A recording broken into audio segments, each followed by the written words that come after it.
She set her mind to it. She said, "I don't think of myself as a poor, deprived ghetto girl who made good.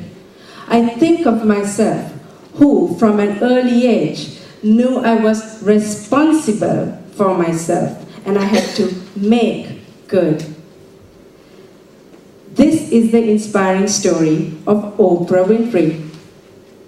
In 1976, Oprah got fired from her TV reporting job, and that firing turned out to be the biggest break in her career. Getting fired got her wired for success as a media mogul. She made her success by listening to people. The Oprah Winfrey Show put her on the map as a celebrity. The Oprah Winfrey Show touched the lives of millions all over the world, girls, boys, men, and women alike. She spoke about topics that people had been shoving under the rug, like child molestation, sexual abuse, and the financial problems that people faced on a daily basis. Oprah Winfrey is one of the most influential people in America today. She's a self-made billionaire and a financial and cultural icon of our time. The Oprah effect was that explosive effects of her influence, and some of you probably recall how some businesses would try ever so hard to get their products and services mentioned on that Oprah Winfrey Show, because overnight they would turn into millions. Such was the effect that she had on businesses. She has said, "The biggest discovery a person can make is to know that she can change her future merely by changing her attitude." She reminds women to think like a queen. A queen is not afraid to fail. Failure is a stepping stone to greatness.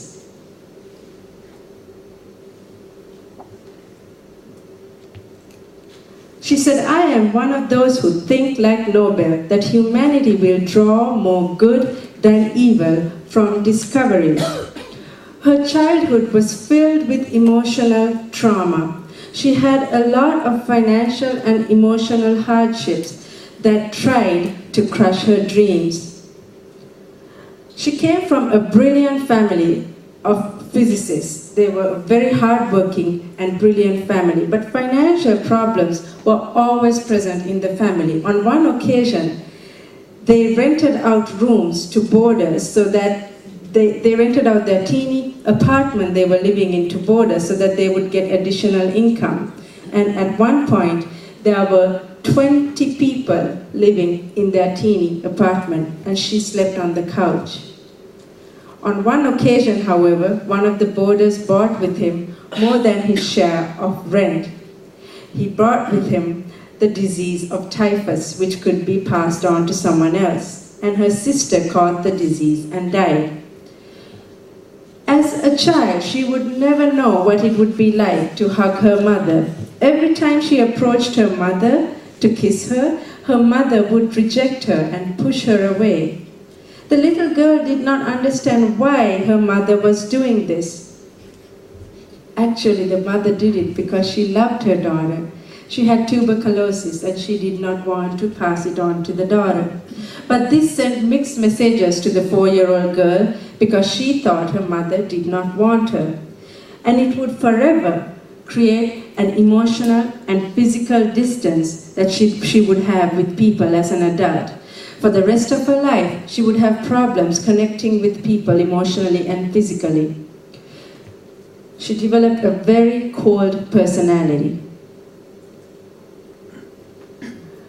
Her mother died when she was 10. Her sister had died 2 years earlier. So by the time she was 10, she had already buried 2 loved ones, which sent her into a nervous breakdown, and she had profound depression that would dot her entire life. This is the inspiring story of Marie Curie. Marie Curie entered the Sorbonne. She earned her way to study at the Sorbonne. Her father did not have enough money to spend on her because he spent all his money educating the son to become a doctor. So she had to earn her way, and when she got to the Sorbonne, the first few months, she survived on a strict diet of bread and water alone, and occasionally she'd vary her diet with an egg. And eating that egg was such a luxury for her. And during those cold winter months, she had no heating in her apartment. She would stack clothes on top of her to keep herself warm. And she studied under the lantern at night. She married Pierre Curie in 1895, and they lived in the laboratory together. He was a fellow physicist, and their hobby was to ride the bicycle in the French countryside. Despite all the setbacks that she had financially, she somehow persevered to get a good education. Marie and Pierre Curie discovered polonium, named after her country of birth, Poland, and she discovered radium. She was the first woman to win a Nobel Prize and remains the only person to this day to win 2 Nobel Prizes in multiple fields. When radium was discovered, newspapers across America read, "Curie's cure cancer," but Marie warned that this was not the case. Nevertheless, her discoveries in radiation are the ones that continue to be used to this day in the treatment of cancer. There are advances that have been made, but the discovery goes back to Marie Curie. She managed to have a brilliant career and juggle it with motherhood. She was an accomplished woman. Her husband was a Nobel Prize winner. She herself was a 2-time Nobel Prize winner. One of her daughters went on to become a Nobel Prize winner, and both sons-in-laws became Nobel Prize winners. Very accomplished. During World War I, she created the Petite Curies. These were small makeshift hospitals in trucks, and she would drive these trucks that you see in this photograph. She'd drive these trucks to the hospital, to the battlefield, turn them into makeshift hospitals and treat wounded soldiers. The X-ray had just been discovered, so she was able to see through the body without having to make incisions. So that really helped to save thousands of lives. And she trained female medical technicians to go to the field and treat wounded soldiers.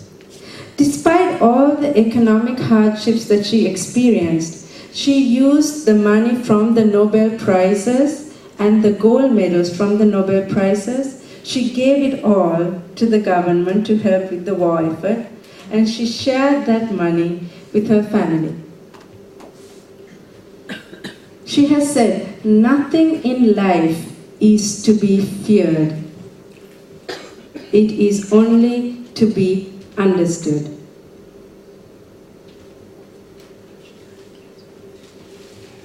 She saw her first plane when she was 10. She was born in 1897 in Kansas, and as a child, she spent a lot of time in the outdoors, climbing trees and hunting rats with a rifle. Now, how many of you have hunted rats with a rifle? Oh, Tina has. Okay.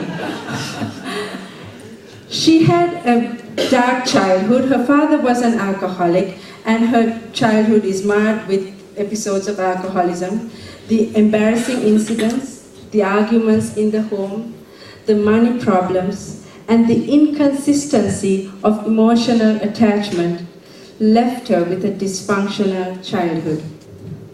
This is the inspiring story of Amelia Earhart.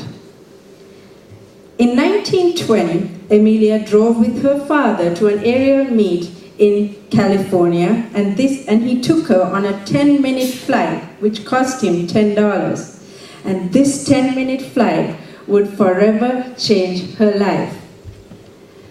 Flying was fun to do as a hobby, for sure, but it was an expensive hobby, and her family struggled financially. Around that time, Amelia's grandmother died, leaving her an inheritance of $1 million.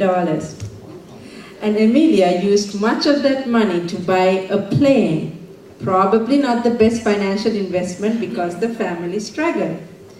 Soon she had to sell the plane because the family struggled financially, and she did all kinds of odd jobs to keep herself afloat.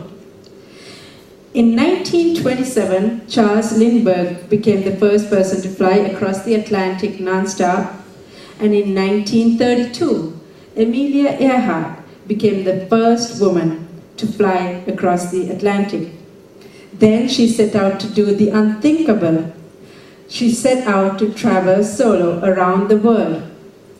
Somewhere along the journey home, however, the flight disappeared into the Central Pacific Ocean.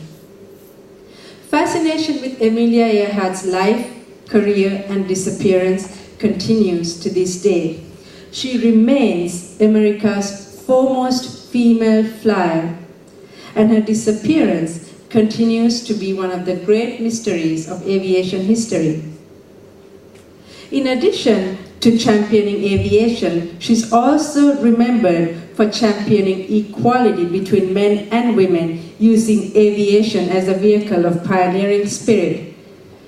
She said, "Women, like men, should try to do the impossible, and when they fail, their failure should be a challenge to others." She was not allowed to attend her father's funeral, something that would affect her for the rest of her life. Her mother made her feel less than beautiful, and as a child, she constantly craved for attention. She loved her father, but he drank a lot and was not home much. He was frequently in and out of sanitariums because of alcoholism and physical problems. In 1894, when she was 8, her mother died of diphtheria, and 2 years later, her father died. Her grandmother did not allow her to attend her father's funeral. It would affect her for the rest of her life. She was raised by her grandmother. This is the inspiring story of Eleanor Roosevelt.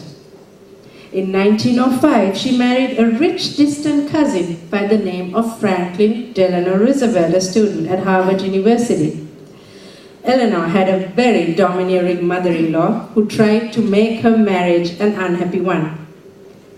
She told Eleanor what food to serve and what clothes to wear, and she even built Eleanor and Franklin a house right next to hers with connecting doors on all floors. So when Franklin had the opportunity to move to DC, guess who was ready to leave out? In 1932, Franklin became president, and Eleanor Roosevelt lived and worked in the White House for the next 12 years. She held the first press conference by a first lady. She was given the opportunity to make a difference, and she seized upon it.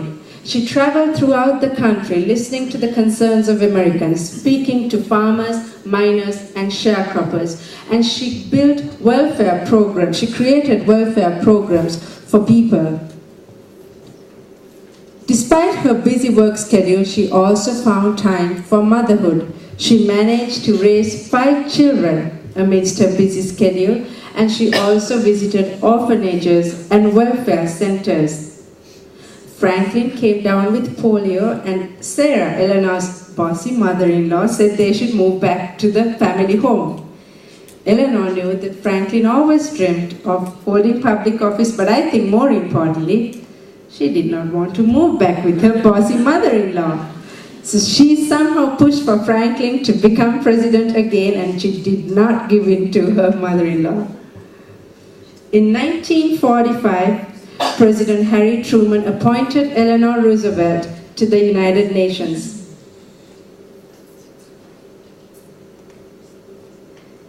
For some inspirational Eleanor Roosevelt sayings, it is better to light a candle than to curse the darkness.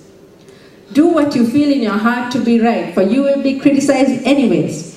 You will be damned if you do, and damned if you don't. If someone betrays you once, it's their fault. If they betray you twice, it's your fault. No one can make you feel inferior without your consent.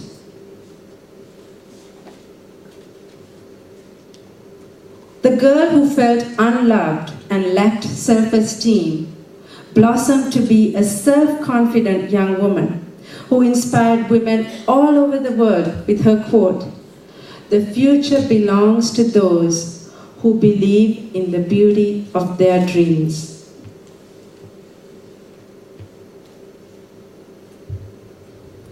In 1872, she did the unthinkable. She ran for the President of the United States. She was born in 1838 in Ohio. At meal times, she would go begging to neighbors' homes, asking for food. She was raised by an abusive father who would often beat her. It was a bleak life, and she dreamt of something better.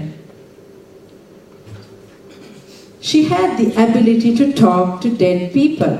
That was her talent. She was a psychic. This is the inspiring story of Victoria Woodhull.